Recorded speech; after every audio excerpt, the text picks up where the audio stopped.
सकता नहीं है। आप तपस्या से नहीं रिझती, न इंद्रिय दमन से, न योग से, न समाधि से, न तो बड़े बड़े यज्ञ अनुष्ठान से।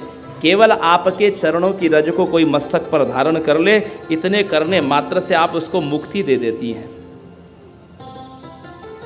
यद भक्ति लेश लेशांश लेश लेश लवांशकम लब्धा मुक्तुस जंतु ताम न सेवेत को जनः।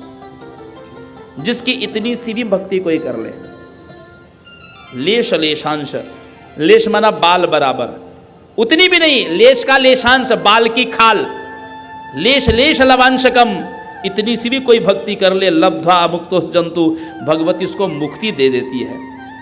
भुवनेशी इति वक्त्रो ददाति भुवनत्रयम। यदि किसी ने एक बार भाव से कह दिया हे भुवनेशी, और उसको भगवती रीझ करके त्रिभुवन का दान कर देती है। माम पाहितस्य वचसा देया भावा दृणान्वितः। यदि कोई कहे कि हे माँ मेरी रक्षा करो, तो माँ के पास अब देने के लिए कुछ भी शेष नहीं बचा। तो माँ जिसने हे भुवनेश्वरी कहने मात्र से ही सब कुछ दे दिया। सब कुछ कैसे दे दिया? कैसे सब कुछ दे दिया? जैसे श्री कृष्ण सुदामा की एक मुट्ठी इतवृष्टिम सगज्जद्वा, एक मुट्ठी तंडुल खा करके अपने समान सुदामा जी को वैभव संपन्न बना देते हैं। द्वितीयम जगमुदा ददे, जैसे ही दूसरी मुट्ठी तावत क्षीर जगृहे हस्तम तत्परः परमेष्टिना, रुक्मिणी जी ने रोक दिया। क्यों रोका? क्योंकि जब आपने एक मुट्ठी तंडुल खा करके जो तृप्ति का अनुभव किया है, उससे तो आपने अपने समान बना दिया। अब कहीं ऐसा न हो जाए कि आप सुदामा के ऋणी हो जाओ। अपने स्वामी को ऋणी होने से बचाने के लिए तावत क्षीर जगृहे हस्तम तत्परः परमेष्टिनः, रुक्मिणी जी ने रोक दिया भगवान का हाथ।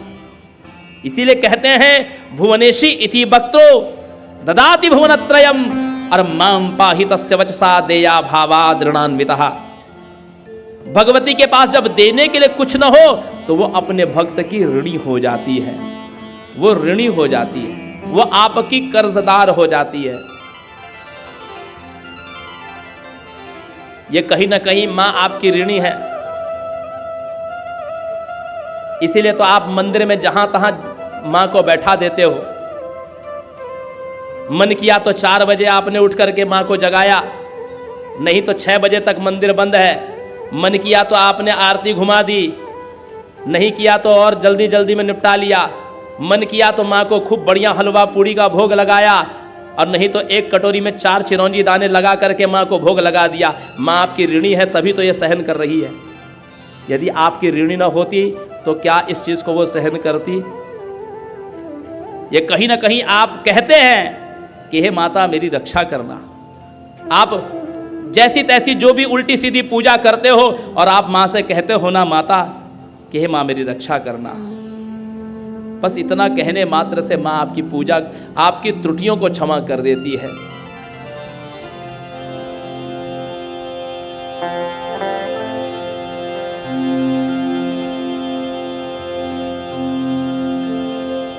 शिव जी कहते हैं हे माता कुरुदया दयसे यदि देवी मम,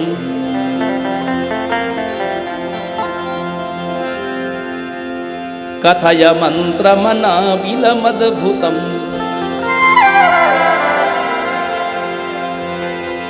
समभवो प्रजपन् सुखितो ययम्,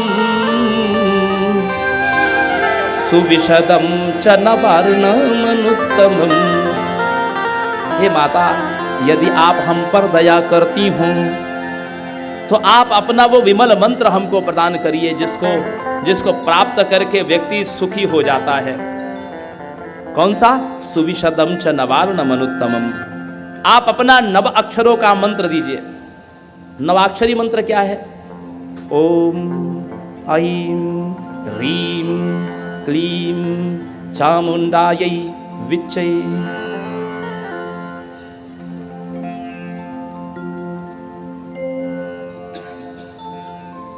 कई बार फोन आते हैं, लोग कहते हैं कि ये आइम है कि आइंग है, रीम है कि रिंग है, क्लीम है कि क्लिंग है।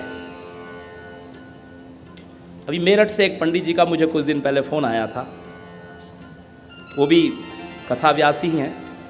तो उन्होंने मुझे पूछा, अब उन्होंने तो किसी बड़े महात्मा का नाम भी ले लिया, उनको जगत जानता है, इसलिए बोलना ठीक नहीं है। लेकिन हमने भी जगत गुरु शंकराचार्य जी से इस विषय में बहुत पहले पूछा था, और देवी भागवत में ही ये लिखा है, रिंग नहीं है, ह र ई म, ह्री म। और इसमें ये जो चारों वर्ण हैं, इन चारों वर्णों की व्याख्या भी है, ह र ई म। संस्कृत व्याकरण का सिद्धांत है, अनुस्वार के बाद यदि कोई मात्रा न हो तो उसका मकार उच्चारण होता है। अनुस्वार के बाद में यदि कोई मात्रा न हो तो उसका मकार उच्चारण होगा, नकार नहीं होगा। ओम भी एकाक्षरी है, आप उसको ओंग नहीं कहते हैं, ओम कहते हैं। अ उ म, ओम एकाक्षरी मंत्र है। उसी प्रकार जैसे ओम है वैसे ही ऐम है, वैसे ही रीम है, वैसे ही क्लीम है। ये 9 अक्षरों का भगवती का मंत्र है।